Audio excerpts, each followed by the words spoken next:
I'm very relieved to say I've figured this out, and I've managed to get decent access into the side of the throttle body housing. I've got a little tiny, I think it's only a 6mm spanner just on that side of this Jubilee clip. There's no way of getting a screwdriver in there, so I can do it. It's ever so rusty, it's never been undone. It's 37 years old, it's never been undone.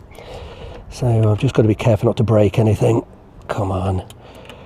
And I've realised, as I'm under here, I do have two manuals. I have a Haynes manual and I have a Jaguar workshop manual. And neither of them give particularly good diagrams. So an awful lot of this I've had to sort of guess and work out as I go. So this hose here is the replacement, and it did look rather long. And it goes from the side of the throttle body housing all the way down, and it joins directly into the water pump. And as I've managed to sort of strip down here, there's another hose which goes from the side of the throttle body housing underneath this one here that I've got my finger on underneath these wires. That's from the ventilation, the crankcase ventilation. That one goes into here, which is the auxiliary air valve, extra air when it's cold. But I found one more water pipe, which is rather critical.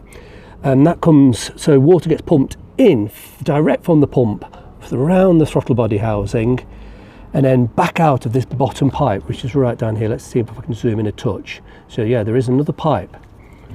I need a pointer. Yeah, this pipe here, and that goes underneath the fuel injection rail, which is the fuel rail, and it goes into here, which is the water rail.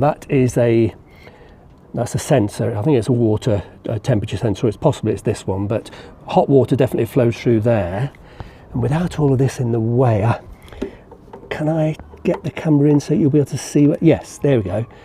Just here. I'm just pointing to a Jubilee clamp.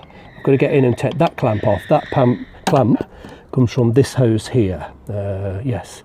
So that one's got to be changed as well. I've only just found that one.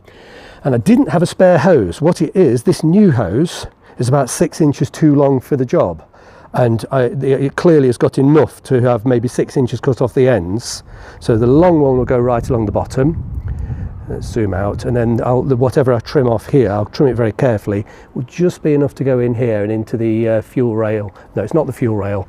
It's a water rail here that it's got various sensors along the way. There's 3 on there. There's one here, and it also goes to the heater at the back here.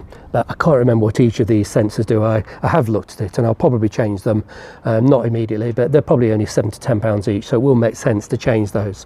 So I'm going to solder on and get these 2 pipes off, and I'll trim this one. And so that is a job I can definitely get done tonight. I'm rather pleased. I was getting ever so worried. I just couldn't sort of sort this out in the manuals. It just wasn't obvious what was where, and I just knew that pipe was water, but it had so much was hiding under here. I could see it go in the front down there, but it was just completely hidden by all of the inlets and the air flow meter, and the amount of dismantling I've had to do is quite ridiculous, but it's done.